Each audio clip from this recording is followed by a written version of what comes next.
La vie est une bénédiction. Un enfant de Dieu ne peut jamais.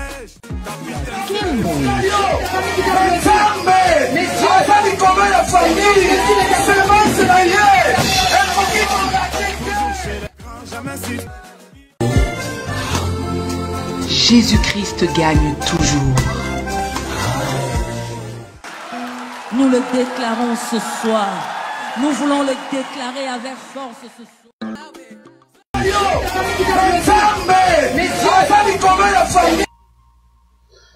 Shalom, shalom, shalom, shalom, peuple de Dieu. Shalom, shalom, shalom, banana et tumba.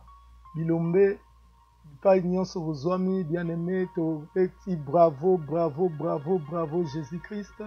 Bravo, bravo, bravo Jésus-Christ. Totier ba like, totier ba cœur. Bien-aimé, totier ba like et délai, totier ba cœur. Tia ba like et délai, tia ba cœur. Bravo, bravo, bravo Jésus-Christ. Bravo Jésus-Christ. Bravo, bravo. Kaba lisolo, banda ko partager, et pas aux amis. Partagez vidéo bien-aimé, partagez, invitez bandeko, invitez la famille, invitez les connaissances, invitez bien-aimé, batoro ko invité, pour être nkolo ngongana biso esili kokoka, ngongana biso esili kokoka. Oh, tobengaka l'heure de délivrance et l'heure de révélation. Alors, banda, ko partager vidéo, partage la vidéo bien-aimé, partagez vidéo oyo, partagez en ba groupe, ata 10, 15, 20 groupes, bien-aimé, partagez vidéo, nzamba ko pambola yo. Celui qui sait faire le bien ne le fait pas, il commet un péché. Alors, partagez vidéo, Noélie Linga, partagez vidéo, Promise Makino, partagez vidéo, Sidonie Kiese, partagez vidéo, la fille de Tchelopcha, de Siska Kinya, Bible, Rit Lomata, vous partagez vidéo bien-aimé, et Dieu vous bénisse tous partout où vous êtes. Voilà, bien-aimé, Ngonganabiso et Kuki, Oyo, Tozolo Belabongo sur la destruction des alliances cachées de la maison de ton père.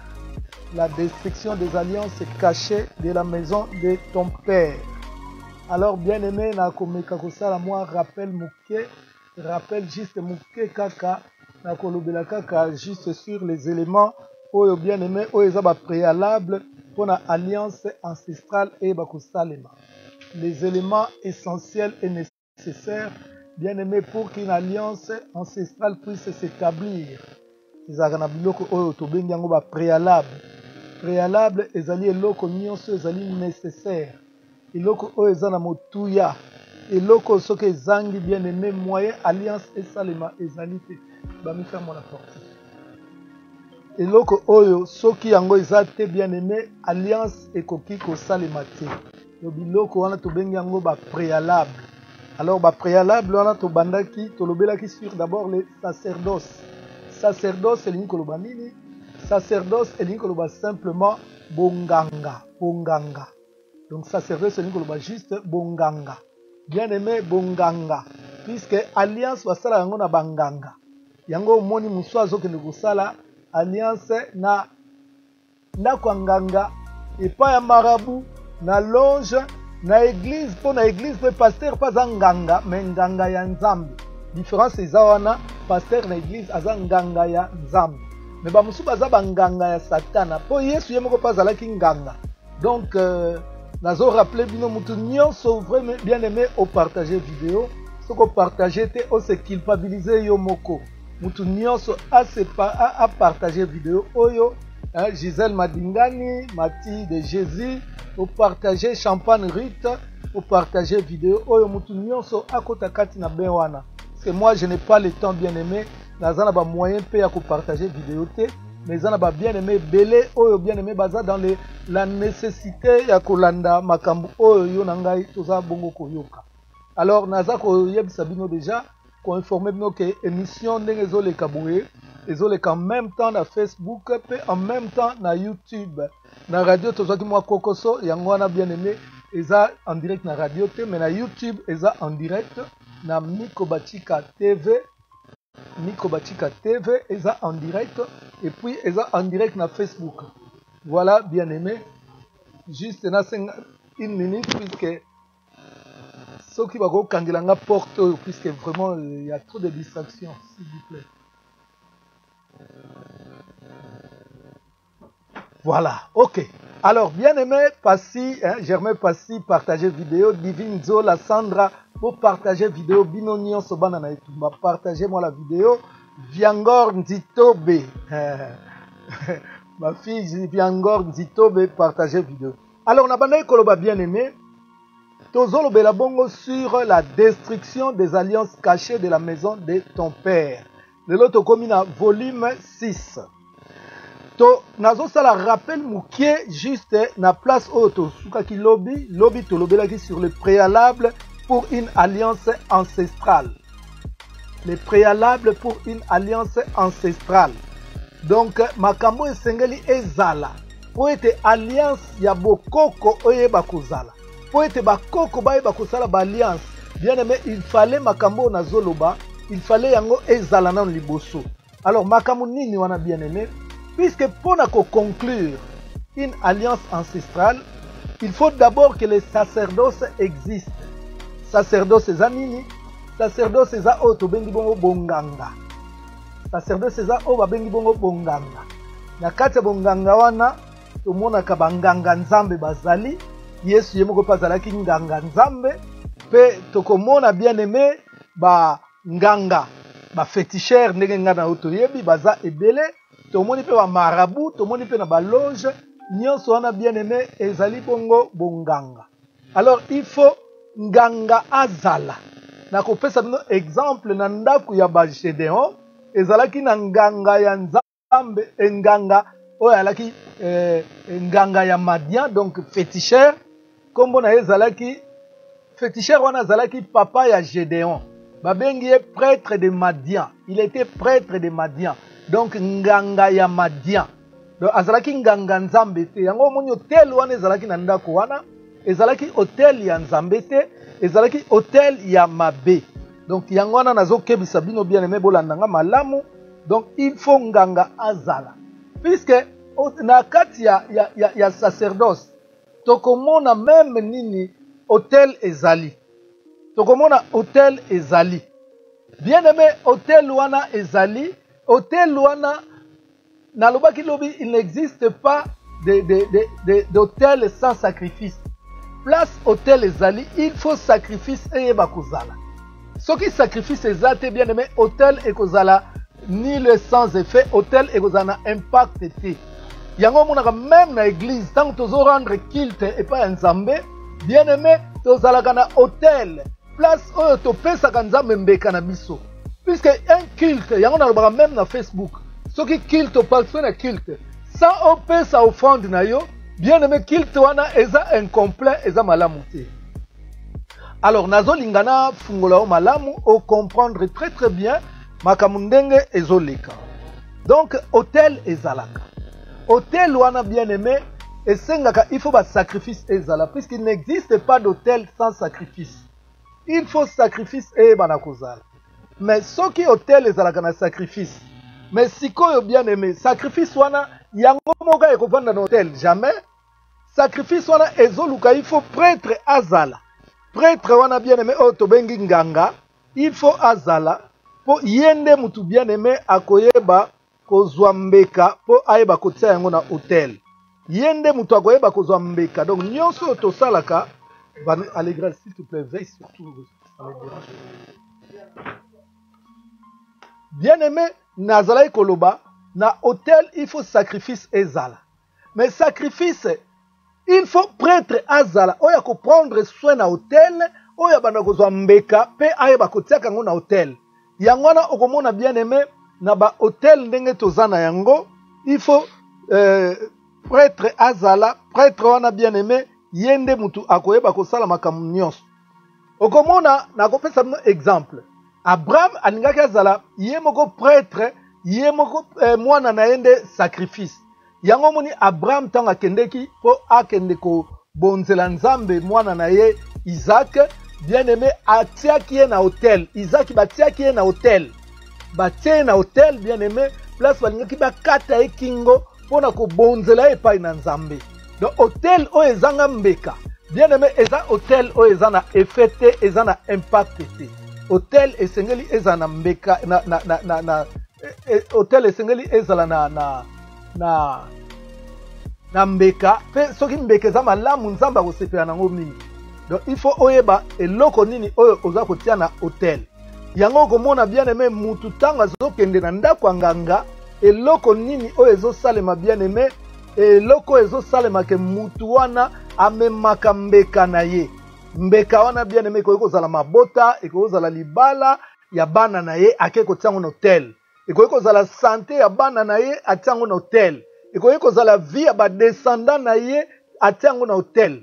Bien aimé c'est ça ba préalable. Donc prêtre il faut azala pe à part prêtre donc ba prêtre bakozala ba nganga bakozala ba magicien bakozala ba sorcier pour sorcier pe soka koti na musala wana kindoki bien aimé il faut mema oya ye pe offrande apo batiango na hôtel akomema offrande bien aimé na kati ya réunion minene ya bandoki place oya komema amemi mama na ye amemi tata na ye ake ko sacrifier ye ake kotia ye na hôtel place oyo bien aimé bakoyeba ko immole ye. Nalingi nayebisa yo ke bien aimé même Jésus-Christ ye moko Bible obi ke ami pesaki mbeka donc azalaki sacrifice puisqu'il n'y a pas d'hôtel sans sacrifice. Bien aimé Yesu azalaki sacrifice oyo hôtel na ye azalaki la croix nde ezalaki hôtel na yebisaki bino ba hôtel eza ba forme ebele croix wana bien aimé ezalaki hôtel yango wana Yesu likolo na hôtel lokola mbeka yango wana bien aimé babakaki ye na ekulusu oyo Yesu amikomisaki mbeka et pourtant ye moko motumu mbeka ye moko sacrificateur mais amikomisi mbeka bien aimé ami immolé po ete yo na ngai toyeba kobikisama. Donc nazotalisa yo malembe bien aimé importance ya hôtel na sacrifice. Hôtel na sacrifice eza esika oyo basalaka alliance. Yango mo na ndako ba Gédéon hôtel ezalaki oyo papa na ye moko nde azalaki prêtre mais banani vie ya ba Gédéon nde ezalaki mbeka vie ya ba Gédéon na bandeko na ye ya famille na bango ezalaki mbeka oyo papa atiaka na hôtel. Voilà mes bien-aimés na talisaki bino mpe emplacement ya hôtel epai nini hôtel ekoki kozala na baki yomona na bandako mosusu eza na pièce moko moto akotaka te bakoki kotiango mpe na sambeto omona mobali akweyiseli yo baloi établi ke mama ndenge okoti na ndako sambeto na nga batalaka te. Donc hôtel na ye eza na sambeto.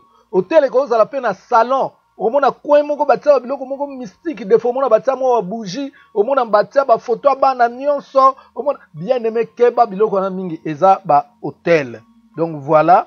Alors pour comprendre déjà na kotaki déjà na troisième préalable o ezali bongo les sacrifices pour l'alliance. Donc bien aimé soki tozotala bien na vie à Jésus-Christ ye moko Jésus-Christ ye moko ndenge nalobi ke bien aimé ami komisaki mbeka pona biso nyonso. Yesu bien aimé ami komisaki mbeka elingi koloba nini alliance nyonso oyo mutu akosala il faut mbeka ezala. Alliance nyonso oyo mutu akosala il faut mbeka ezala. Soki mbeka ezali te bien aimé ekosimba te. Donc je voudrais dire ceci, toute alliance commence par les sacrifices. Toute alliance commence par les sacrifices et cela doit intervenir de deux côtés. Sacrifice ezalaka de deux côtés bien aimé. Parce que là je parle maintenant du sacrifice comme préalable. Bien aimé soko za eloko te yo sa alliance na mutu ndenge nini ekosimba te basalaka alliance na mutu kaka soko za eloko puisque alliance nyonso ebandaka na sacrifice. Quand on parle de sacrifice bien aimé nakozwa exemple ya mobali na mwasi babalani basali alliance mais il faut sacrifice ezala. Okomona mobali oyo azalaka mobulu basi ebele ako sacrifier vie wana po asangager na alliance na mwasi oyo azobala. Mwasi oyo azalaka rebelle abangaka batu te ako sacrifier rébellion na ye akoyebisa mobali ke banda lelo nakozala soumise nakolinga yo nakozwa mobali musu te. Donc bien aimé omoni ke makambo mutu asepelaka nango kala a cédé yango donc a se sacrifier pour nango. Okokamwa même mutu musa zala ko bima mingi ko tambola mingi abimaka lisusu pour abala. Ba master ne ba komi ko seka yo ndenge obimaka te. Bien aimé a sacrifier vie wana puisque a koti na kati ya alliance.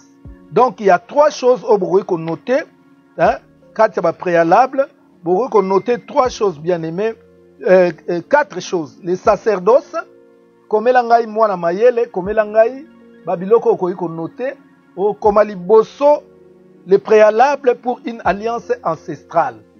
Les préalables pour une alliance ancestrale. Premier préalable, c'est les sacerdoces.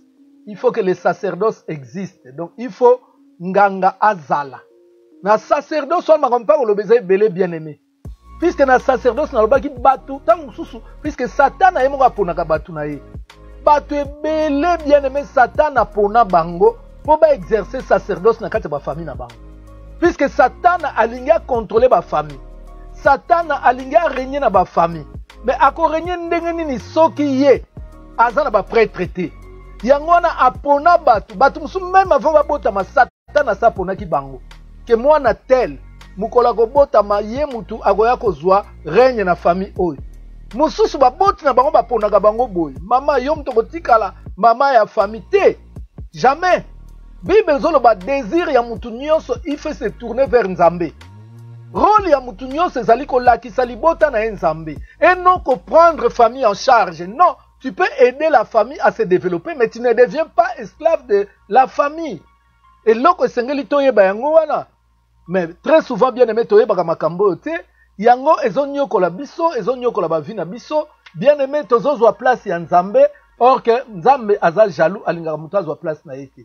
Donc soko comprendre nga malamu, nazolo baboye bien aimé que Satan aponaka bato. Yango monaka bato ebele baza kovanda kati ya servitude. Azwa mokumba famille komi mokumba na ye. Te yo za Nzambe te. Yo za Nzambe te bien aimé. Satan aponaka bato na ye. Bato bakosala na sacerdoce wana. Ndenge pe Nzambe aponaka bato na ye po basalela ye. Ndenge pe Satan aponaka bato bakosala na sacerdoce. Donc esengeli kokeba. Tango soza wana basi bapona yo kala. Pe muto bapona na Satana. Soki akimi aboyi kosala musala wana na yebisi bino ke na famille na ye mutu wana ba nyoko amaka Satana nyoko la bango afin ya koluka a ramener mutu wana vers ye.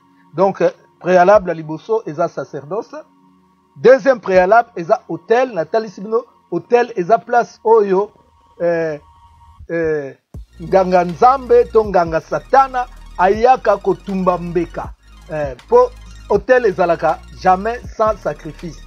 Sacrifice pa mimagango et pas il y a prêtre. Prêtre et on a nganga wana. Donc nganga wana bien aimé yé mutaveyaka sur autel. Donc premier préalable sacerdoce.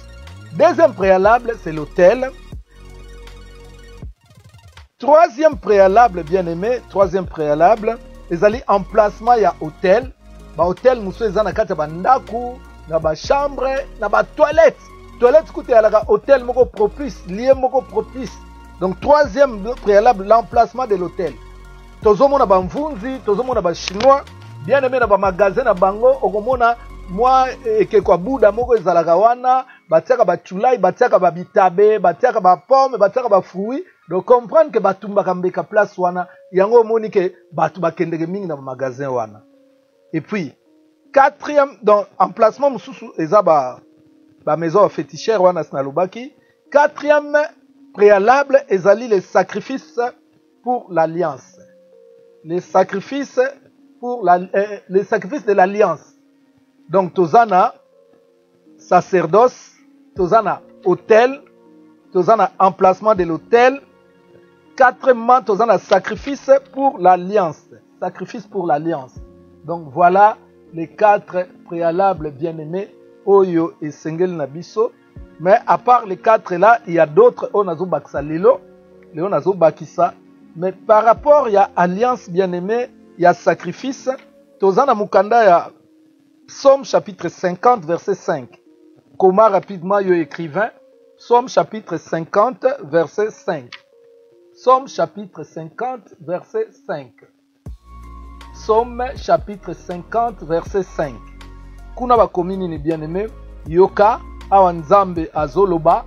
Nzambe nde azoloba yoka. Alobi boye. Rassemblez-moi mes fidèles qui ont fait alliance avec moi par les sacrifices.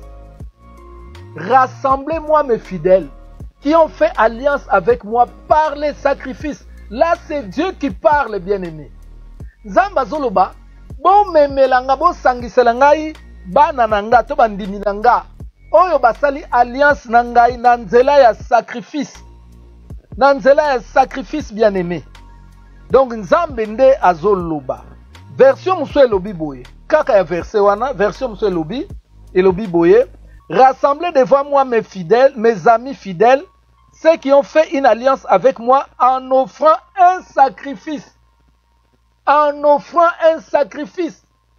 Yangwana bien-aimé, hôtel les alaga toujours nourri. Hôtel les alaga nourri chaque fois. Hôtel les koko tikala jamais sans sacrifice likolo. Yangwana esengeli bien-aimé toyeba makambuana pe toyeba nini toko sala. Romains, puisque on appelle ça les Ancien Testament, on appelle ça le Nouveau Testament. Romains chapitre 12 verset 1er. Comment yango? Romains chapitre 12 verset 1er. Nini ezakuna na Romains chapitre 12 verset 1er. Écrivain zalaka rapide. Romains chapitre 12 verset 1er. Nini ezakuna bien-aimé. Je lis au nom de Jésus-Christ. Je vous exhorte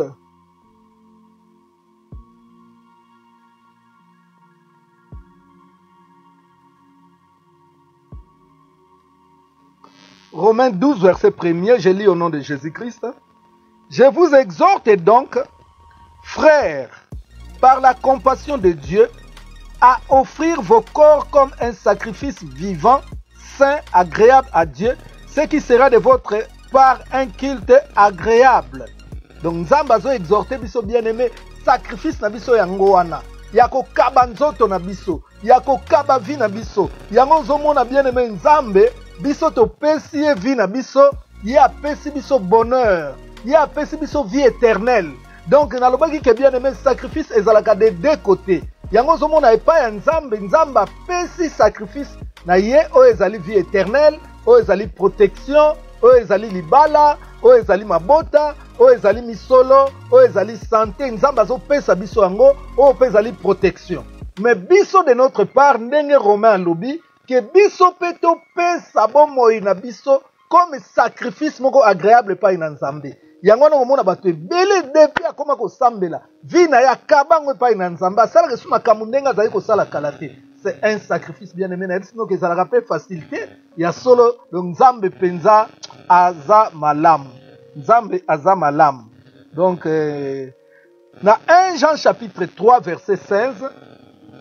1 Jean chapitre 3 verset 16. Mwana maele komaka mbangu puisque nalina kota na makambu ona kolobela lelo. 1 Jean chapitre 3 verset 16. 1 Jean chapitre 3 verset 16. Makambu nini bien aimé ezakuna. Na 1 Jean chapitre 3 verset 16. 1 Jean chapitre 3 verset 16. Alors, je lis au nom de Jésus-Christ. Nous avons connu l'amour en ce qu'il a donné sa vie pour nous. Nous aussi, nous devons donner notre vie pour les frères.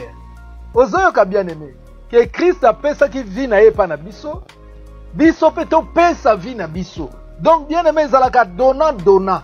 Et alaka donnant.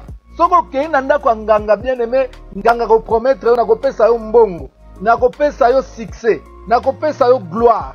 Mais yo de ton côté, okopesa mabala bana na yo, okopesa santé ya bana na yo, okopesa tangsu moi bozu ya bana na yo, to ya bakoko na yo. Bien aimé zalaka donnant les sacrifices de l'alliance ou les sacrifices pour l'alliance. Donc quand toi tu vas chez le féticheur akopesa yo.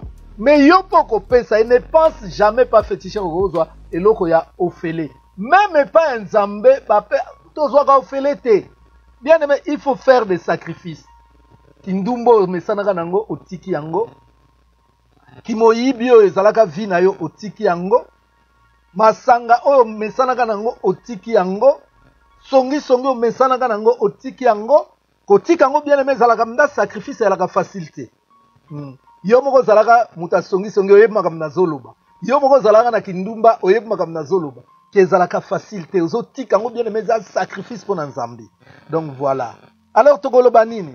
Ceux qui ne donnent pas tout ne perdent pas pour autant leur salut, mais empêchent l'alliance de fonctionner correctement.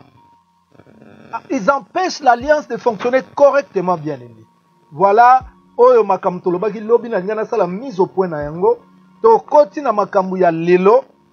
Alors lelo tolingi to banda bien aimé toujours na ba préalable bien aimé pour que alliance ancestrale et bakosalema. Lelo toko banda bongo bien aimé kolobela sur les symboles ou les totems de l'alliance. Les totems de l'alliance. Les totems de l'alliance. Bien aimé, soit les symboles ou totems de l'alliance. Les symboles ou totems de l'alliance. Voilà bien aimé, oye commis cinquième préalable. Cinquième préalable, il y a alliance. Ils les symboles ou totems de l'alliance. Les symboles ou totems de l'alliance. Comment yango bien écrivain, nazo zilayo o comment yango champagne rite, comment yango, comment Noélie Louinga Kiala, comment les symboles ou totems de l'alliance. Voilà bien aimé, Zamba Pambola Bina, Pambola moi nangai, pasteur Paul Mbunga kuna na États-Unis, Zamba Pambola yo. Alors bien aimé, les symboles ou totems de l'alliance, yangonde tolingi tomona na mukolo na lelo oyo. Les symboles ou totems de l'alliance. Et là on y tokoloba bien aimé. Le symbole de l'alliance est un signe figuratif. Et ça signe moko bien aimé lembo moko boye qui représente un concept. Donc et qu'on représente soit keko, soit image moko boye. Alors tokobandana nous ko expliquer c'est quoi le totem. Totem ezanini bien aimé. Totem ezali bongo mingi ezalaka ba nyama. Mingi ezalaka ba nyama. Nalingi na kota na mateya sur les totems na profondeur te puisque séminaire mobimba ekoya oyo tokolobela kaka totem. Donc na ko survoler yango. Puisque séminaire mobimba ekoya tokolobela kaka totem. Ekoya kalate bien aimé. Mais comme totem ekutani pe na alliance, esengeli tolobela yango. Les totems de l'alliance. Un totem, c'est un être ou une chose, généralement un animal. Na bandeli, yo mutozo kuma na kaye na yo. Un totem, c'est un être ou une chose, généralement un animal, virgule. Totem, souvent, ezalaka bien aimé, nyama. Mais, ekoyepe kozala nango, eloko moko boye, et vous pouvez que le drapeau, et vous pouvez que le loco moko kaka bien aimé. Totem, un totem c'est un être ou une chose, généralement un animal, virgule, considéré comme emblème, fétiche ou porte-bonheur. Na bandeli na mobimba, un totem c'est un être ou une chose, généralement un animal, considéré comme emblème, fétiche ou porte-bonheur. Wanande totem bien aimé. Totem eza eloko ya kosaka na yango te. Oyoki na définition na lobi ke bakoyi kozwango pe lokola porte-bonheur. Totem mingi bien aimé surtout en Afrique. Ba totem ezalaka bongo ba nyama.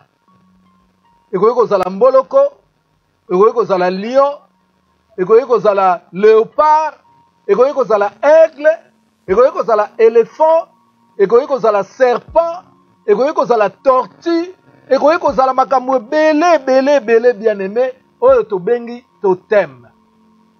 Totem yango wana ndeko na ngai. Totem wana eza bongo na ba famille presque nyonso oyo ya biso ya Afrique. Famille africaine nyonso bien aimé baza na totem na bango. Mabota nyonso, bikolo nyonso eza na ba totem na yango bien aimé. bamususu des fois même ba pays mais à part pays ba école na école eza na ba totem na yango nakopesa bino exemple je pense que na zongi balasima nakoyebisa bino ke mboka boye totem nango yango école boye totem nango yango nakoyebisa bino ngo balasima mais pour aujourd'hui bien aimé je ne suis pas préparé na yango mais nazokende kaka napesa bino exemple ya bamboka ya ba pays tozozwa lokola Congo Kinshasa totem na yango bien aimé ezali léopard mutu nyonso ayebi léopard surtout tango Mobutu azalaki bien aimé tomonaki impact ya léopard bien aimé ye moko azolata ekoti ya léopard makambo nyonso léopard bien aimé léopard azalaki sacré tango tozotala na Angola inita tango ezalaki inita azalaki na totem na ye soso le coq wana inita mais mpela mpe azalaki na totem na ye oyo etikalati lelo yango babengi yango palanca negra bien aimé nyama wana nde totem ya Angola c'est un animal sacré mpo na bangolais soki toke na Cameroun bango totem na bango ezali lion oke na Côte d'Ivoire totem na bango ezali éléphant tango ozokende neti na Guinée totem na bango ezali épervier aigle soki aigle bi épervier na bosani tango ozoya na France totem ya France bien aimé ezali les coqs tango ozokende na Chine totem na bango eza dragon bien aimé ozomona pona nini batu bamboka bavénéré banyama puisque banyama wana bien aimé baza basymbolique banyama wana baza banyama ya pamba te eza banyama oyo mboka esala alliance na yango depuis bokoko na bango soki oke na Inde ezali ngombe la vache bien aimé ya bino mpe totem azali neti pa basakata bango totem na bango ezali éléphant ezali lion eza soki nini na bosani tortue eza na biloko ebele bino mpe ya bino ezali bien aimé nakoya nango mbala nsima ntango tokoteya enseignement séminaire sur les totems bien aimé nakofungola bino makambo wana bocomprendre totem importance na yango kati ya bafamille pourquoi totem eza na importance ebele puisque famille ntango eza kokende kosala alliance bango ntango baza kokende neti basala alliance na lion puisque bayebi ke lion aza nyama moko makasi lion aza tellement puissant il faut tosala alliance na lion mpo lion aprotegeaka biso bamosusu baba te neti biso tokotaka zamba mingi il faut tosala alliance na serpent mpo serpent soki tokoti na zamba serpent aswaka biso te yango monaka bikolo mosusu bien aimé ata bakoti zamba baswaka bango te bato mosusu basala alliance na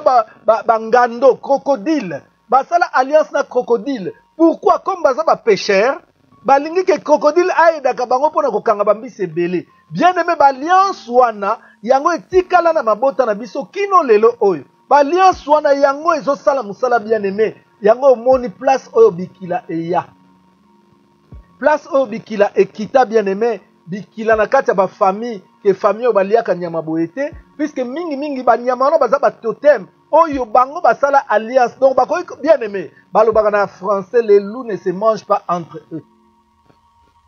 Les loups ne se mangent pas entre eux. Cela veut dire que mouton zane na alliance okoki koboma ye te yango nomoni ke même na zamba bakoki soki okoti na zamba omoni nyama boye koboma ye te pourquoi puisque nyama wana aza totem na biso quelque part aza ancêtre na biso azali bongo ancêtre na biso tokoki kosala guerre na ye te totem na bino nini bien aimé tozotalisa bino a bapréalable mpo ete alliance esalema yango a nazotalisa bino ntango boliaka nyama boye te puisque nyama wana aza totem na bino ntango bien aimé bobomaka nyama boye te nyama wana aza totem na bino ata yo boyi bien aimé nazoyebisa yo ata yo boyi mais problème ezali la loi exerce son pouvoir sur l'homme aussi longtemps que l'homme vit. Romains chapitre 7 verset 1er. Oyebi yango malamu bien aimé.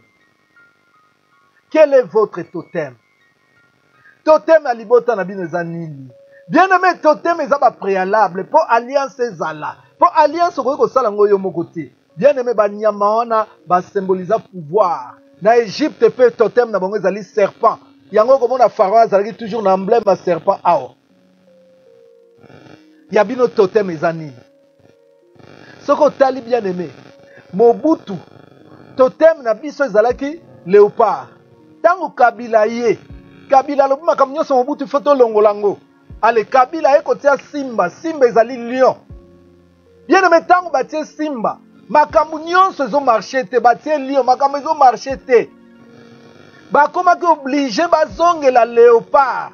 Est-ce que makambo wana bokanisi esalamaka mpona nini? Puisque alliance esalemaka bakase yango te. Comment bokoki koya kosala alliance mosusu na lion? Non, bien aimé. Congo est un territoire conquis par les léopards. Yango no moni makambo ya Mobutu ya Kabila et Simba quitté. Il fallait d'office azongela bien aimé alliance na ye oyo Mobutu asalaka déjà na léopard. Pour équipe na biso même. Équipe na biso ya football. Elongwaka léopard et komaka Simba. Mais Simbi te makambo nyonso bazongisi yango bien aimé ndenge ezalaka. Bazongisi makambo nyonso ndenge ezalaka. Puisque totem na biso bien aimé. To ancêtre na biso ba Congolais. Ba Congolais ya RDC. Ancêtre na biso ezali léopard. Ba koko na biso ba signaka ba pacte na léopard. Biso toza lion te. Biso toza éléphant te. Biso toza tigre te. Biso toza vautour te. Biso toza léopard bien aimé. Yango tango bondelaka. Il faut que bukaka pouvoir alliance nyonso ya léopard. Oyo exalema ezako influencer vie na yo. Il faut bima bien aimé na likambo wana léopard. Il faut bima na kati ya bokonzi ya totem wana ya léopard. Pour léopard bien aimé yende azako konza vie na biso. Tango na koya na séminaire sur les totems. Bien aimé na kotalisa bino na ba caractéristiques. Il y a léopard, yango komona ba Congolais, bazana ba caractéristiques, on a kotalisa na vie na bango. À cause ya alliance esalemaka bien aimé. Nakoya kotalisa yo, nako sunga yo bien aimé, nako pesa, ba luba, totem na bango za oyo, ba Swahili, totem na bango za oyo, ba pende, totem na bango za oyo, ba mongo, totem na bango za oyo, ba sakata, totem na bango za boye, bien aimé nako pesa, totem ya ekolo na ekolo na ekolo. Comme ça, tango ozo bondela, oyeba bien aimé komi bimisa na totem wana, oyeba ko bebisa alliance nyonso ba koko na yo, ba sala bien aimé, ba totem biso te toponi yango, ba totem tokuta yango. Donc cela veut dire il y a eu des alliances ancestrales. Oye salamaka avant nous. Yango na bien aimé tokuta ba alliance, tokuta ba totem wana kokuta.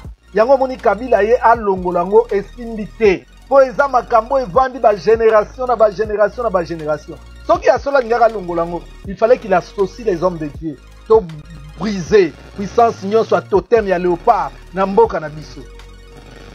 Bien aimé, Bible nzamba zo telemela. Alors oui, mon peuple a commencé à adorer la créature au lieu d'adorer le créateur. Ba totem nyonso, ba animaux nyonso wana bien aimé. Ba za ba créature ya nzambe. Comment yo mutu osa fait à l'image de Dieu? Comment peux-tu commencer à adorer un animal? L'homme adore un animal. L'homme va faire le pacte, bien aimé. L'homme va faire l'alliance avec un animal. Yango monaka bien aimé na bikolo mususu. Oh ba mi benga bana mai. Mwana soki abotami. Bakozwa mwana wana. Babwaki na mai. Mwana zana ntango na 6 mois. Ou bien une année. Mwana oyo babwaki na mai. Mwana wana bien aimé komela mai ta kozinda te. Boko kamwa. Mwana wana bokonokute na rive mususu abimi. Mais par quel mécanisme? Par quelle magie? Mwana wana abimi bien aimé. Comment? Non. Tant bazo bwaka yedo bazo kotisa mwana wana na alliance. Ba présenter tala yeyo. Oyo boye boye boye. Yamba e malamu do mwana zo kota déjà na alliance. Yango monaka bana mai bakufaka na mai te. Bien aimé à cause ya alliance wana zo salema entre banyama mai na milimo mai na babikolo ebele.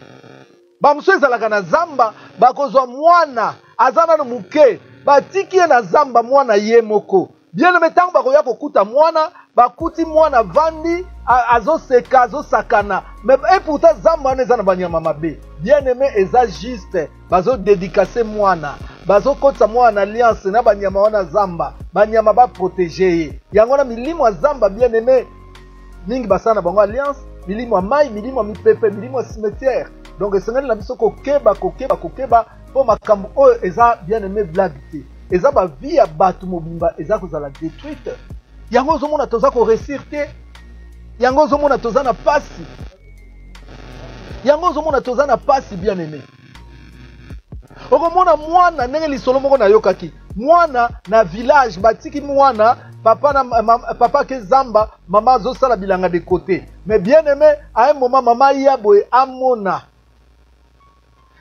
nyama zamba soki lion azwi mwana ke na ye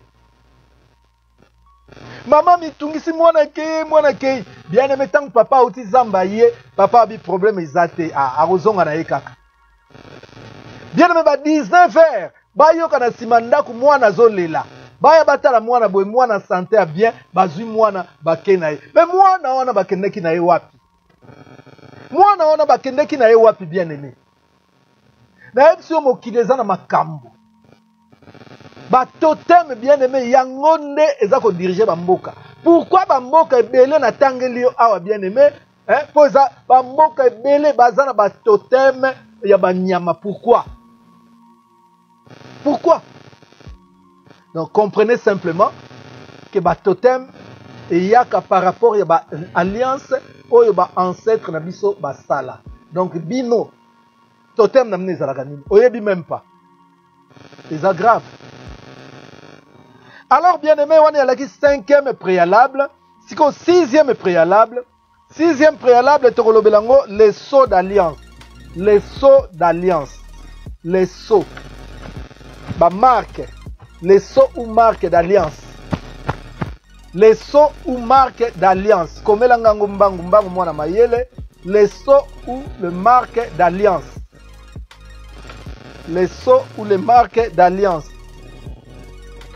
komela ngango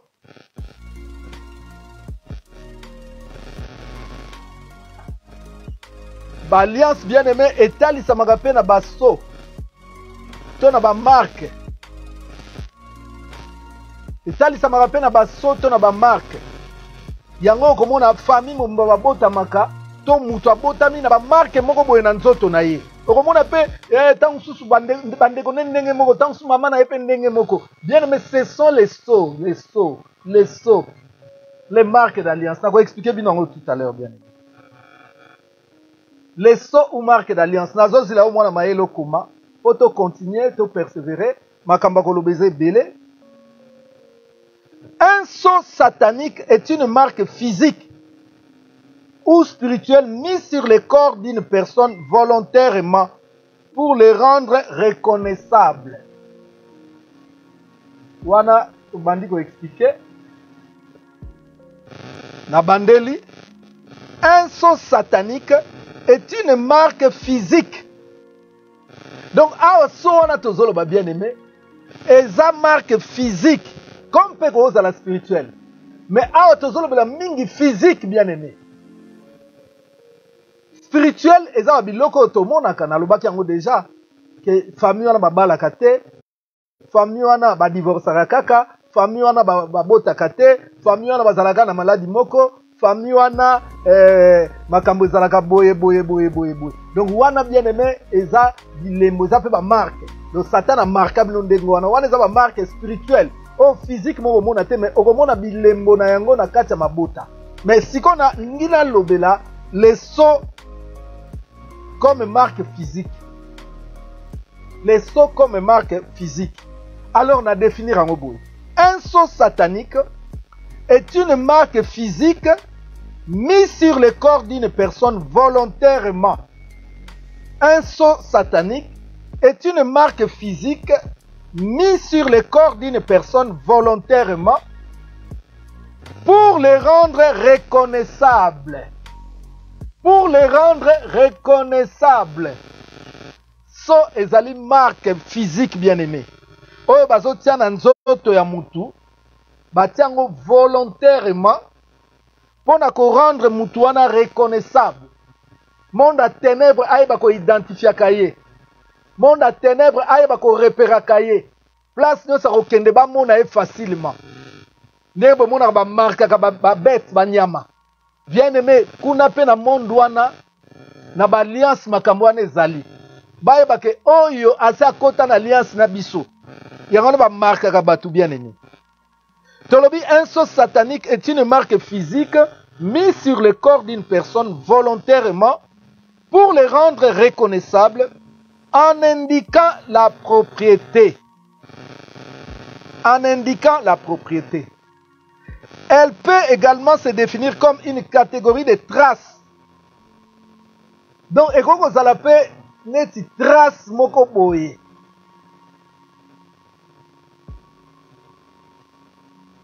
Voilà, bien aimé, Otokoki Koloba, par rapport il y a sceau d'alliance.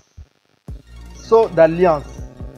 Alors, plusieurs générations de familles portent les sceaux d'alliance qui les suivent.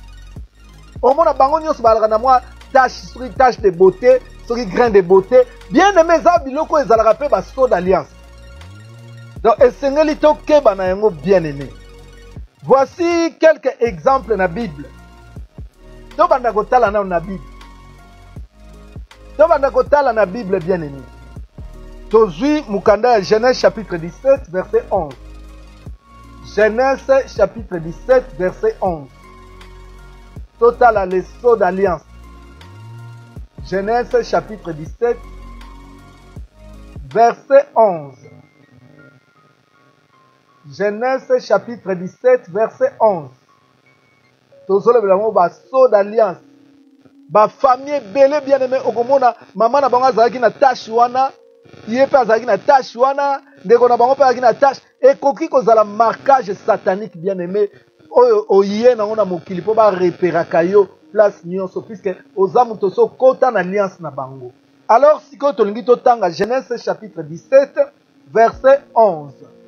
Je lis au nom de Jésus-Christ. Vous vous circoncirez et ce sera un signe d'alliance entre moi et vous. Awa Nzambe nde azoloba. Na Genèse 17 verset 11. Nzambe alobi vous vous circoncirez. Wana Nzambe azopesa Moïse. Nzambe azopesa ordre pona bana Israël. Ozoyoka ndenge Nzambe azoloba bien aimé. Nzambalobi, vous vous circoncirez et ce sera un signe d'alliance entre moi et vous. Bien-aimé, alliance ezalaka bilembo. Ezalaka na baso, ba caché. Oyo bazotia mutu po ba yeba soko sala alliance na nani. Ezana bilembo bien-aimé. Nzamba azopesa ordre na Moïse. Alobi Moïse banda lelo. Ngana sali alliance na bino. Il faut signe alliance emonisama. Alors, signe on ezali circoncision. Yangwana Moïse, vous vous circoncirez et ce sera un signe d'alliance entre moi et vous. Bien aimé, même Dieu réclame les signes d'alliance. À combien plus forte raison Satan a réclamé signe d'alliance? À combien plus forte raison? Yango moni Jacob. Tanga kutana kina bandeko na pour reconnaître que oyaza mutu na biso bien aimé atomboli bilamba batali azalaki circoncis ba comprendre que c'est vrai, il est vraiment le fils de l'alliance. Yo za l'alliance na nani? Ba signe nini oza nango?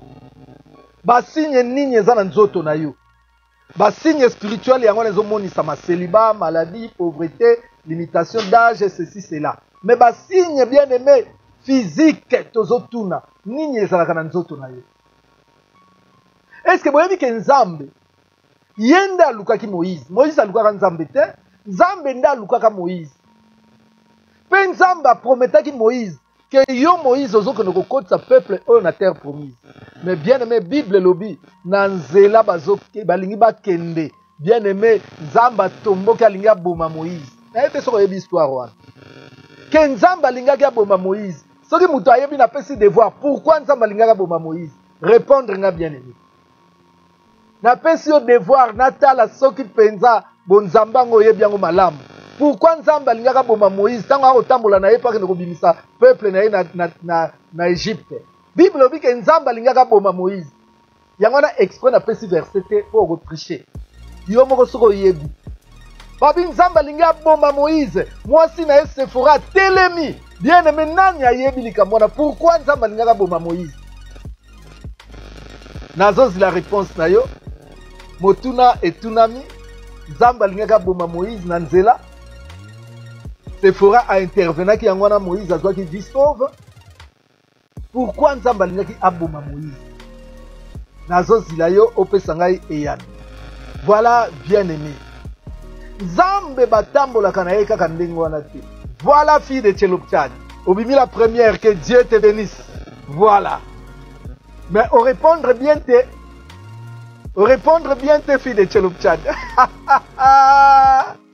Réponse est complète. Aux a 4 sur 10. Aux a 4 sur 10. Pourquoi nzambe alingaka boma Moïse? Sephora a télémaki. Non, Germaine Passi. Yo ndenge moko 4 sur 10. Neti fille de Tchelopchad. Ngana tourne, donnez-moi bien aimé la précision. Pourquoi Dieu a voulu tuer Moïse? Bien aimé babi nzambe a menacé Moïse alinga bomaye. Sephora a télémi. Sephora Moutou a sauvaki Moïse. Pourquoi? Voilà Mimi la gloire Nzondomio. Parce que le fils de Moïse n'était pas circoncis. Merci Natacha Opotikala. Bien aimé pour moi, na azalaki circoncité. Oh, Noélie, yo que ça bêta qui nous était plusieurs fois. Abandai ko so ça nous avait été. Non! Ezalaki puisque moi na ya Moïse. Oh, babota qui na Sephora. Moi na on azalaki circoncité. Or que Nzambe atambolaka kaka na batu oyo baza circoncis. Nzambe atambolaka kaka na batu oyo azana bango alliance. Bible lobi 2 personnes ne peuvent pas marcher ensemble s'ils ne sont pas d'accord. Alliance ezalaki ke bino boza peuple nanga, bino nyonso il faut signe monisama apparent, signe physique que tout mâle doit être circoncis. Mais mwana Moïse alaki circoncis te. Nzambe ndenge nyako kotambola na Moïse na mwana wana. Yango na kanda ya Nzambe na yebisaki bino bien aimé soko violer alliance. La loi exerce son pouvoir sur l'homme aussi longtemps que l'homme vit. Ceux qui ont violé alliance, bien aimé kanda ya Nzambe ko kitela. Ndenge moko pe soko violer alliance côté ya Satana, kanda ya Satana eko kitela yo. Yango tozomona bato maboma ebele, bato maboma ebele. Moïse était circoncis. Lui déjà c'était bon. Mais les fils qu'il avait eu avec Sephora n'étaient pas circoncis. Yangona nzamba tomboka bina zo boma yo kaka. Yo tata oza responsable. Il fallait que ça moi na kati alliance. Mais quand ça moi en alliance c'est pourquoi yangona bien aimé kanda nzambe kitaki. Donc nazo tal sabino ke nzambe aza jaloux. Azo tal sa bien aimé ke bino peuple na ngabo kozala différent na ba peuple mususu. Yangona ko marquer bino. Pona marquer bino, il faut bozwa son ngai o ezali circoncision. Circoncision. Nakanisi bo comprendre bien aimé. Nakanisi bo comprendre et makambwana eza PTT. Deuxième signe na kopesa yo, po signe eza kaka na nzoto te. Signe eza kaka na nzoto te bien aimé. Ba signe ko kozala même na ndaku. Ba signe ko kozala na elamba. Ba signe ko kozala même na mutuka. Ba signe ko kozala na ba forme ebele. Nakopesa yo bien aimé exemple mususu. Exemple nakopesa yo okoma kaka bien aimé bongo yo moko o tanga na ndaku ngana kotanga te nazoleka bien nakotanga ba problème ezate. Exode 12 verset 12 à 13. Exode chapitre 12 verset 12 à 13. Exode chapitre 12 verset 12 au verset 13. Bien aimé n'a rappelé ici Exode chapitre 12 verset 12 au verset 13. Je lis au nom de Jésus-Christ. Cette nuit-là, je passerai dans le pays d'Égypte et je frapperai tous les premiers-nés du pays d'Égypte, depuis les hommes jusqu'aux animaux, et j'exercerai des jugements contre tous les dieux d'Égypte.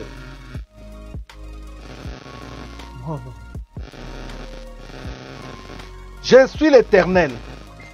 Yoka Nzambalubi, la verset Oelandi. Le sang vous servira de signe sur les maisons où vous serez. Je ferai le sang et je passerai par-dessus. vous, et il n'y aura point de plaie qui vous détruise quand je frapperai l'Égypte.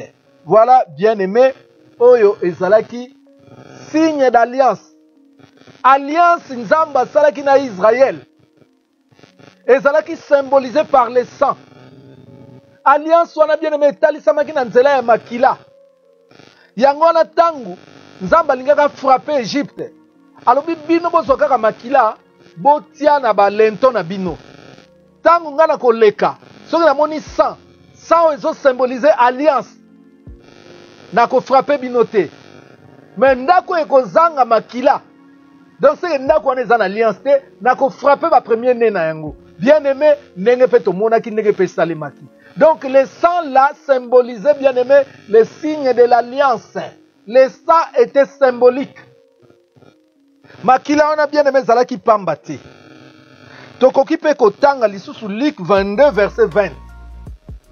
Luc chapitre 22 verset 20. Luc chapitre 22 verset 20, bien-aimé. Je lis au nom de Jésus-Christ. Il prit de même la coupe après le souper et la leur donna en disant: cette coupe est la nouvelle alliance en mon sang qui est répandue pour vous. Yesu sikoyo bien-aimé. Makambo esalamaka tango ya Moïse. Sikoyo ekomi na tango ya Yesu. Yesu pa ye ko rappeler. Alobi coupe o nazopesa bino ezali coupe ya nouvelle alliance à mon sang qui était répandue pour vous. Donc bien-aimé, au comprendre, oyo esalamaka na tango ya Moïse. Na tango ya Moïse, bien-aimé, il fallait bâtir makila pour protéger bango. Pour na kotalisa bazan alliance. Na Nouveau Testament, Yesu pa yeko rappeler yango. Ah, la lingi bien-aimé na kebisa mutu moko. Puisque l'enseignement mususu ya malamu te bien-aimé ezali. Ke ote makila, bino bona besoin, bobe la makila te. Non, Yesu yemoko alobi. Oh, eza coupe ya makila na ngai. Pe alobi bo sala kaboye pona kokanisa nga. Ndenge na longelaki bino. Bien-aimé makila ya Yesu ezo symboliser alliance. Yango ne sauvaki Israël n'Égypte. Mais na yebite bato bazoluka bakota na révélation na niveau moko nazoyeba te au point où babandi ko se perdre bango moko. Tango nga nalingi nalala bien-aimé. Pona kotalisa ke naza mwana ya alliance. Ndenge bana Israël batiaki makila na balento ba porte na bango. Bien-aimé ngai pe nazobelela. Non, nazotia makila na Yesu. Makila na Yesu ebatelanga. Bien-aimé, la Bible dit ce qui y a déjà été. Ce qui y a déjà été. Mais Apocalypse, vous avez la victoire à cause du sang de l'agneau. Ce sang de l'agneau, c'est le sang de l'alliance. C'est le sang de l'alliance, bien-aimé. Tozana besoin de makila na ye. Makila na Yesu suka ikaka na Golgotha te. Makila na Yesu ti lelo ezo batela biso. Makila na Yesu ti lelo ezo longisa biso. Makila na Yesu na nina bima na tiango likola mutuka nanga. Mwana nanga linga ke de classe na beleli makila na Yesu couvrir, puisque le sang servira de signe que nous sommes en alliance avec Dieu. C'est le sang de l'alliance, mes bien-aimés. Makila na Yesu na tiango na mutuka. Makila na Yesu ata avion wana ba payen baza tanga na koti na kati na zo sambela. Makila na Yesu couvrir avion oyo afin que bal nyonso ya ténèbres et atteindre yango te. Bien-aimé, bozo mona ba marque oyo etiamaka comme ba cacher ba so na ba vie ya bato. Ekoki kozala na nzoto na yo ndenge bana Israël bazalaki na circoncision, mais ekoki pe kozala makila, ekoki kozala eloko mosusu neti mwasi na mobali bien-aimé bazotia pete. Pete ezo symboliser alliance, eza marque bien-aimé. Lelo soko tali mobali omoni ke aza na pete te, obia aya aza na alliance te, oseke abala te. Déjà tobengaka pete yango même alliance. Donc très important, très capital. Le sang de l'alliance nouvelle. Le sang de l'alliance nouvelle. Nakotali so lisusu bien-aimé. Rahab la prostituée. Tango asalaki alliance na ba Josué. Bien-aimé, tango ba Josué ba yaki po ba boto la Jéricho. Ba yebisaki Rahab nini? Zwa lamba oyo ya cramoisi, singa ya cramoisi ya rouge. Tia yango na fenêtre na yo. Tangu tokoya tokomona kaka singa wana, tokoyeba ke yo nde Rahab tosali alliance comme ça famille na yo, na ndaku na yo, na ba parents na yo, na bandeko na yo bakozala épargner. Bien aimé. Bon ngai na bele la makila na Yesu te batela ngai. Mais quelle sorte d'enseignement? Ça c'est des enseignements diaboliques, sataniques. Oh révélation. Vous voyez que ma révélation Satan peut aller. Satan peut sur révélation moko boye, on lui quelques versets dans la Bible pour défendre yango. Te Rahab bien aimé balobi ke atia elamba ya rouge. Rouge wana symbole ya makila. Symbole ya makila. Bien aimé, makila on bateli Rahab. Makila on bateli bana Israël en Égypte. Yesu ye moko pa yé. Alobi makila oyo eza symbole ya makila na ngai ya alliance nouvelle. Alobi boko longa Satan à cause du sang de l'agneau. Bien aimé, c'est ça. Faut tout comprendre, mais comme tout le cas compliqué, ça sont les sceaux ou les marques d'alliance. Alliance nyo se zalaka na marque nango. Alliance nyo se zalaka na sceau nango bien aimé. Na kopesa exemple lisusu. Jonathan na David. Tant basali alliance na bango. Balobi ke Jonathan zui biloko azalaki nango apesi David pona kotalisa alliance auti ko sala na ye. Alliance bien aimé ezalaka na ba élément. Ezalaka na ba élément na yango. Oyo ba pesanaka. Toko ba bien aimé puisque l'air ezo kende. Alors to mekanan ko tala pe makamususu bien aimé. Siko wana pesi no bilembo. Oye epa ya Nzambe. Mais siko la pesa no pe bilembo côté à Satan. Pour Satan pas zana oya ebilembo. Satan zana oya ebilembo bien aimé. Tozo parler sur les alliances cachées. Tozo parler sur les alliances cachées. Bien aimé, je voudrais parler des tatouages. Les tatouages aussi sont des marques na banzoto.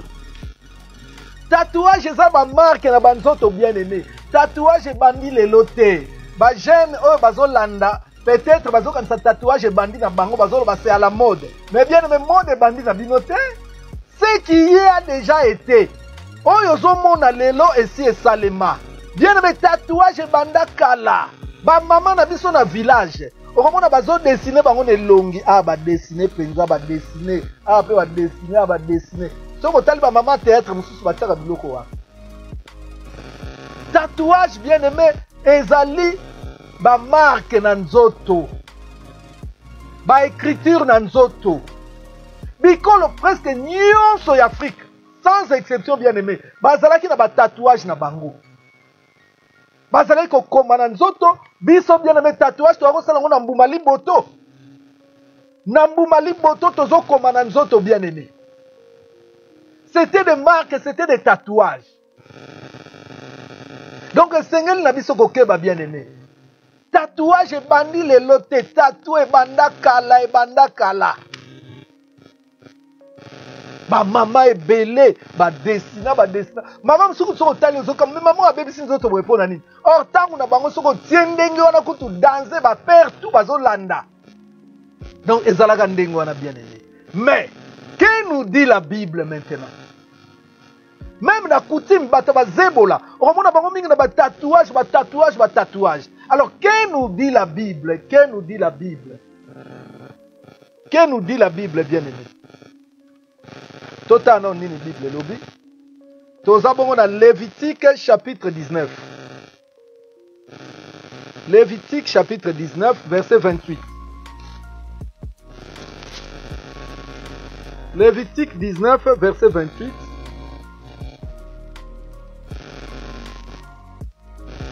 Lévitique 19, verset 28.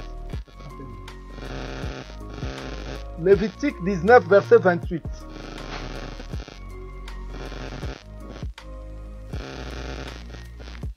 Lévitique chapitre 19, verset 28. Yo jeune alelo ebi mbuma liboto te.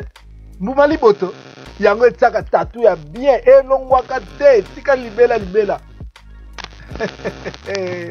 Bakambo yo. Soko tia tatou. Mawana yo ma bepenza. Il faut luka délivrance. Il faut luka délivrance. Alors, dans Lévitique 19, verset 28. Zila nanou. Essaie de prendre ça, je vais voir si ça va fonctionner.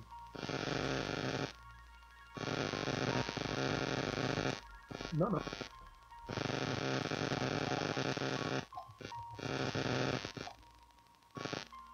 On peut faire une seconde montée.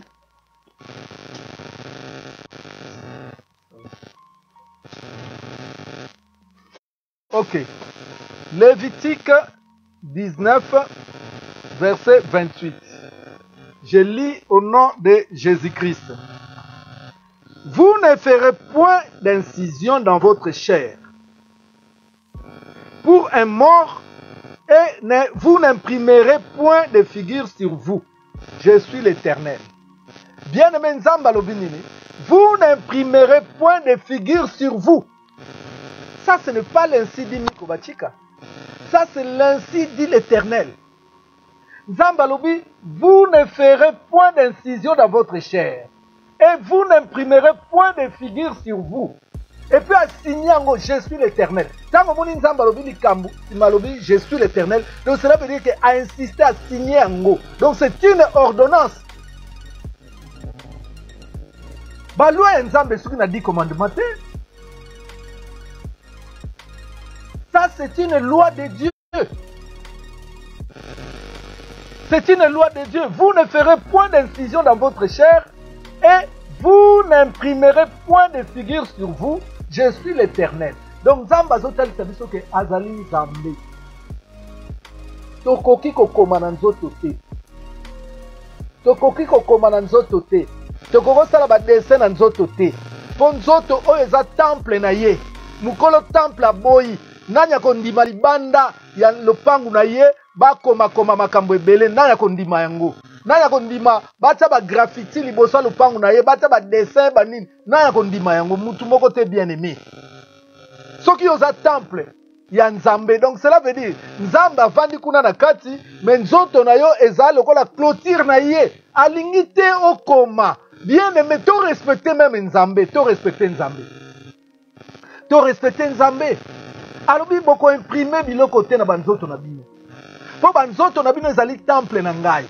Pe bobo sarate Dieu dit, celui qui détruira son temple, lui il le détruira. Tant que yozo commandant, ozo détruire le temple Nzambe, donc Nzamba ko détruire yo. Bien aimé nazo na malem malem. Toke na Deutéronome 14 verset 1er. Deutéronome 14 verset 1er. Na lingi toke na mbango 6 apona mon lere pusani. Deutéronome 14 verset 1er.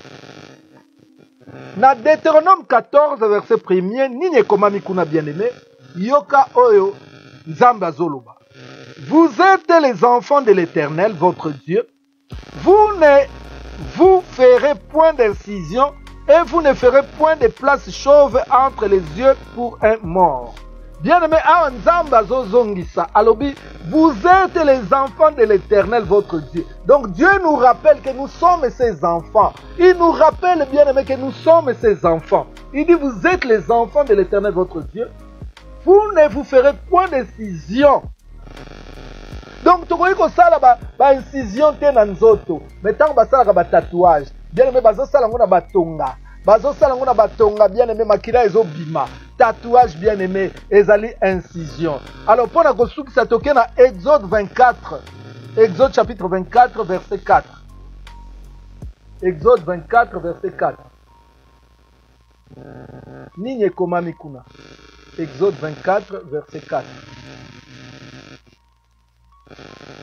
Soki makambo nazolo beza ya solo tia ba cœur, tia ba like, tia ba cœur ebele, tia ba like pona ko prouver que bien aimé que makambo nazolo ba eza ya solo.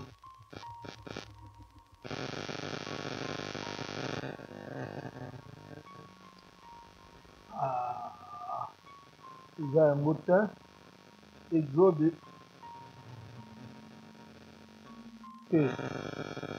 Exode wana pesi eza yango te. Tosuka kaka wana. Tosuka kaka wana. Exode wana eza yango te. Nasala erreur na verset. Mais c'est le verset na zoluka. Ezoloba kaka makambo kaka moko. Ezoloba kaka makambo kaka moko. Bien aimé. Siko tolobela nana.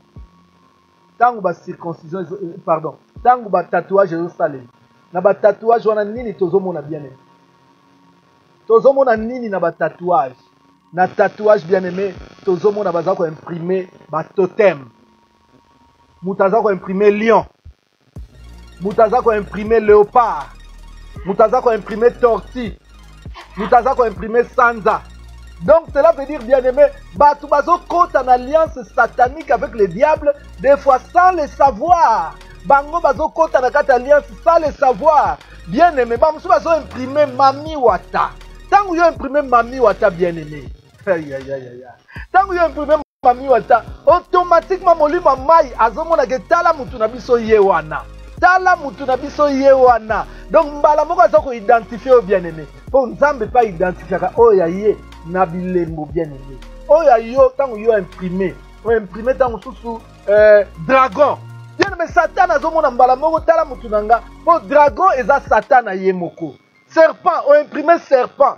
Serpent Satan atanga azomona azako identifier yo. Azomona mbala moko tala mutu nanga ye wana. Oh mami wata bien aimé, au bétango na loboko awa. O tia fleur rose awa. Est-ce que vous dites que fleur rose bien aimé, ezali emblème ya ba rose chrétien, ba rose croix? Quand toi tu te tatoues na fleur rose, bien aimé c'est dangereux dans l'identification satanique bien aimé, bazo mona yo, ya ona zoloba. Ezata sous retard na bandeko belé basi ba se tatouaki, mais rien n'est trop tard bien aimé, et là on est au sala sikoyo. Ezali ko bele la puissance en Nzambe. Kobe la makila na Yesu ezipa elongola tatouage wana kobe sa puissance nyonso porte nyonso monguna kwa kokota na vie na yo na nzela tatouage wana kobe sa alliance nyonso yango ekreele yo. Bien aimé, c'est ce que nous devons faire. Makamba kolobeze belé tant na kolobela bien aimé likamba wa totem na kozongela makambo oyo bato belé bakota na alliance na satana. Bango moko bien aimé ba créer makambu mais bayebaka te bien aimé bayebaka te yango nzamba lobi peuple nanga azokufa po azangi boyebi abi me mukolo bokoyeba solo ekokangola bino. Alors bien aimé tokende na kosukisa, lorsque vous voulez sortir des alliances maléfiques, il faut toujours briser les sceaux pour arriver à briser l'alliance. Est-ce que bolandi yo muto salaka délivrance landanga malamu tangu nyonso kolinga obondela pona mutu oyo aza déjà na kati alliance maléfique kobosana ba élément ote. Il faut briser son nyonso ezala physique ezala spirituel. Il faut briser yango bien aimé wana nde simo koyeba ko briser alliance po babiloko eza ba préalable bien aimé soki briser yango nanu te po mutu abima na alliance eza passe makasi. Donc il faut commencer d'abord par briser les sceaux pour arriver à briser l'alliance. N'oubliez pas tout ce qui a été utilisé pour sceller l'alliance. N'oubliez pas tout ce qui a été utilisé pour sceller l'alliance. Donc cela veut dire détruire tous les prêtres, banganga nyonso, y alliance, qu'on détruire qu'on détruire prêtre et alliance, qu'on détruire également hôtel et alliance. Biloko nyonso ba utilisaka bien aimé, il faut oyeba ko détruire yango. Donc nalobi boye, n'oubliez pas tout ce qui a été utilisé pour sceller l'alliance, il faut les briser. Cela peut être la parole, pour alliance verbale peut ezalaka. Alliance verbale ezalaka bien aimé. Faut qu'on brise même ba parole oyo elobama ki na alliance wana. Faut qu'on brise yango. Faut qu'on brise yango. La parole, le sang, les écritures, il faut qu'on brise yango, qu'on rende yango ni les sans effet. C'est comme une clé qu'on a prise pour fermer la porte. Il faut la trouver pour ouvrir cette porte afin de sortir. Vous comprenez ça, livre nangai oyo na komela bino, livre na komela bino bien aimé, yango nazo te ya bino, livre les alliances cachées de la maison de ton père. Donc magam nazoloba nazozwa na livre na epesaki bino boluka livre wana ekosinga bino makasi ekopambola bino mpe mingi bien aimé ekopambola bino mingi ekopambola bino mpenza makasi. Donc nalobaki boye awa ntango ozosala délivrance ya moto aza na kati alliance ya mabe eloko nini okosala bien aimé, il faut briser biloko nyonso baélément nyonso oyo esalaki alliance wana ezwa nguya likolo na yo.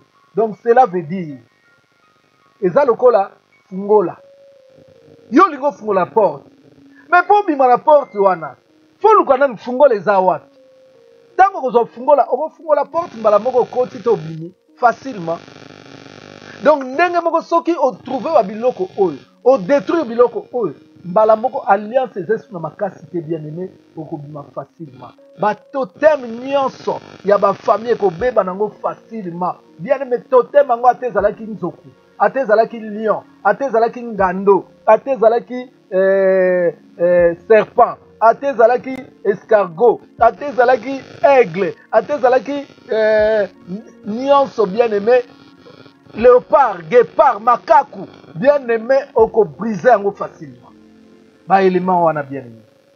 Les alliances, qu'elles soient positives ou négatives, se transmettent de génération en génération. D'après Exode 20, verset 5. Alliance bien aimée et se transmettent de génération en génération.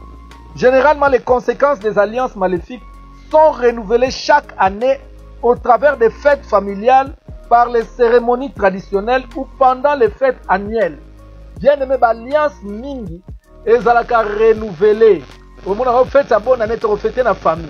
Mais yo ebi état d'âme ya famille mobimbate. Oyebi état d'âme ya famille mobimbate. Bien aimé, yango no moni ba fête belé. Ezalaka nde renouvellement ya alliance. Ba initier kaka batu bayebaka, mais batu musu bayebaka te. Ba cérémonie familiale, ba réunion de famille. Bien aimé, mingi mingi omona surtout ça comme makambo ba koko boyo kutimo boye keba keba keba. Keba keba keba. Yango moni nzamba zo bana biso sortez des milieux d'eux. Je suis l'Éternel. Zambe a pambola bino bien aimé. Na yebisi bino likamba alliance oyo eza blague te. To sala nyonso bien aimé na ba délivrance sur ba point ebele, mais to retrouver kaka clé ya makambo ezalaki alliance. Alliance bien aimé. Ba alliance wana ebebisi vie ya bato. Continuez ko partager vidéo. Même maté sili mais continuez ko partager bandeko ebele ba kolanda bien aimé ba ko sepela pe ba ko pambola yo ebele ebele ebele. Nazo rappeler bino que tozo leka en même temps na Facebook pe na YouTube pe bien aimé lelo radio toleki na ngote mais dans prochainement lobby toko passer na Facebook na YouTube pe en même temps na radio étoile. Donc bo télécharger radio na biso Radio TV Étoile. D'ailleurs, nous avons partagé tout le temps, nous avons partagé l'application. Donc, c'est facile. On va cliquer sur l'image de l'application. Peut bien aimer tant on cliquer sur wana yango moko relaxa ndenge nini yo okolanda ti okota na kati ya téléphone na yo to na tablette na pe evandi libela obanda kolanda ba mateye bele bien aimé l'air nyonso lingi. Surtout yo lingaka bandoto kolanda mateye bandoto do ba mateye do radio vraiment quand ndebo ba radio na biso esalaka. Donc voilà, ezali radio TV étoile ou radio télévision étoile. Yo ozana iPad, ozana na Apple donc na iPhone, yo kende na iTunes, kende na iTunes bien aimé beta radio télévision étoile, mbala moko erobiniselo application au télécharger. Mais soki ozana Android donc Samsung to ba marque mususu bien aimé yo nazo publier, nazo partager application na kara siko so ici comme ça au télécharger et kozala lipambo lipona yo bobo sanate bien aimé bo s'abonner na chaîne YouTube na biso Miko Bachika TV okotika na YouTube obeti Miko Bachika TV okomona bien aimé s'abonner po o landaka soki Facebook est compliqué YouTube est facile okoti mbala moko pe na YouTube banda kozwa mateya facilement.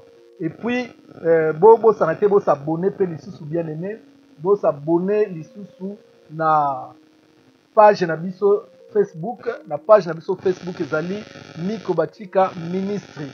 Miko Bachika Ministry. Ba Miko Bachika nyonso bomona ezaka ngai, mais page officielle ya Miko Bachika Ministry. Musuko bomona page musuko ezali Pasteur Miko Bachika. Voilà pour vous s'abonner za mabeki. Mais Miko Bachika Ministry c'est bon puisque oh nyonso tozo sala ezoleka en direct na Miko Bachika Ministry. Bien que oza ami na ngai na compte na ngai ya Miko Bachika le guerre mo molongi mais aimez page wana pe s'abonner na page wana ya Miko Bachika Ministry. Nzambe a pambola bino bien aimé ezalaki ya bino Pasteur Miko Bachika le guerrier mobundi molongi. bien aimé ata molili eleki ntongo ekotana kaka defete ya lelo elingi koloba te ke bilaka ya nzambe esili mpo na yo te. Joseph azwaki badefete ya ndenge na ndenge, baseki ye bandeko na ye batekaki ye, baseki ye kuna na ndako ya Potifar, baseki ye na prison, mais asukisaki vi na ye na prison te, elaki na primature. Yo mpo okosukisa vi na yo na epai oyo ozali lelo te, okosukisa vi na yo na seliba te, okosukisa vi na yo na maladi te, okosukisa vi na yo na pauvreté te. Mama ovandi mingi na mobali wana azobala yo te, me nayebisi yo ke nzambe akosimba kaka motema na ye akobala yo. Nzambe apambola bino. Bon anniversaire na bato nyonso bazosepela anniversaire lelo. Bon anniversaire na koko na ngai Elijah. Bon anniversaire na ba mama ba papa partout bozwami na monde entier. Pe mes condoléances na ba oyo bazali kolela, oyo nyonso bazolela baza na matanga. Nzambe apambola bango. Bonne fête pardon. Mbote mingi na belle-sœur na nga Solange Washington Mokwabo. Nzambe apambola yo, apambola pe bana na etumba nyonso. Voilà, bien aimé. Pour la lelo na suki awa. Nalobi bye bye. Nalobi bye bye. Nalobi bye bye. Nalobi bye bye. Ma vie est une bénédiction.